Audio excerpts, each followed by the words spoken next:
चाहते हैं हम लोग कि सबसे पहले तो आने वाले दिनों में ज़िले का आगे क्या रणनीति रहेगी हर चीज़ों में। सबसे पहले तो मैं यही बताना चाहूँगा कि अब से अगले 2-3 महीने पूरा राजस्व प्रकरणों के निराकरण पे काम किया जाएगा। राजस्व प्रकरणों के निराकरण का मतलब है कि हमारे ज़िले में अगर आप देखोगे तो, या फिर किसी भी ज़िले में अगर आप देखोगे तो, नामांतरण, बंटवारा, सीमांकन, नक्शा दुरुस्ती, नक्शे में कोई त्रुटि है, इस तरीके की समस्याएं बहुत बड़ी संख्या में है।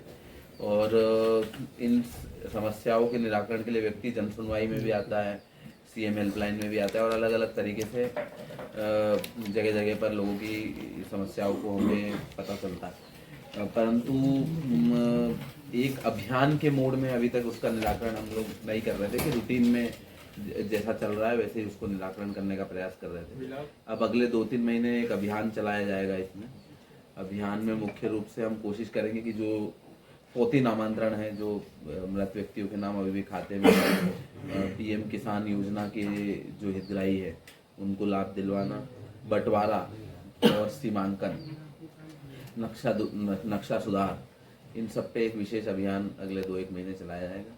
और जो राजस्व न्यायालय है उनकी ट्रेनिंग भी अभी मैंने रखी थी।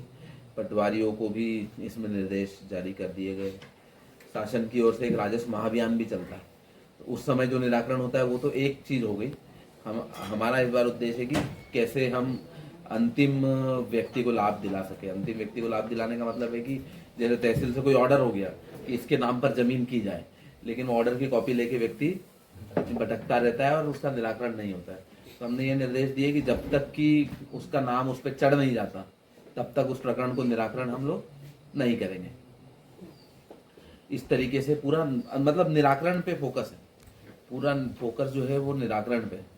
तो ये आप कोशिश है कि ज़्यादा से ज़्यादा किसानों को इसमें आने वाले दिनों में लाभ मिलेगा। इसके अलावा जो ज़िले में स्वास्थ्य सुविधाएं है उसको कैसे बेहतर बनाया जाए, इस पर कार्य योजना हम लोग बना रहे हैं। मुख्यमंत्री जी की जो घोषणाएं हैं उसमें 2-3 घोषणाएं अभी स्वीकृत हो चुकी है, और आने वाले कुछ दिनों में अभी खनिज विभाग के माध्यम से डीएमए पार्ट बी होता है, पार्ट ए होता है जो हमारे पास अधिकार होते हैं, और पार्ट बी होता है जो कि शासन को अधिकार होता है।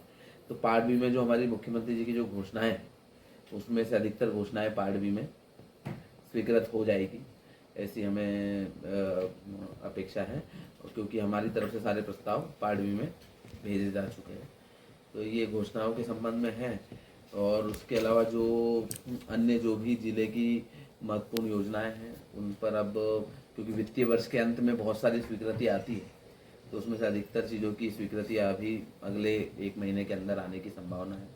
तो उन स्वीकृतियों में से उन कार्यों को प्राथमिकता पर लेकर हम लोग कैसे आगे क्रियान्वयन कर सकते हैं उस पर हम लोग आगे जाके काम करेंगे। और सबसे महत्वपूर्ण बात कि आप सभी लोगों का जो अभी कुछ दिन पहले जो हमने नर्मदा जयंती मनाई है उसमें जो सभी पत्रकार साथियों का जो सहयोग रहा है वो निश्चित तौर से एक प्रशंसा योग्य है। और आप सभी लोगों ने जिस तरीके से पूरे मतलब इस कार्यक्रम को, हमने सोचा नहीं था कि इस लेवल पे लोगों को पता चलेगा, परंतु मीडिया का जो रोल रहा है वो निश्चित तौर पे बहुत ही पॉजिटिव रोल रहा है, और दूर दूर तक इस पूरे कार्यक्रम के बारे में लोगों को पता चला है। तो बहुत ही एक अच्छा, हमें इस चीज़ की बड़ी खुशी है कि हमारे क्षेत्र की जो मीडिया है उन्होंने इस चीज़ को बड़े पॉजिटिव वे में सभी जगह पर पोर्ट्रे किया, और ऊपर से भोपाल स्तर तक ये बात गई थी कि अनूपपुर ज़िले में एक अच्छा आयोजन हुआ।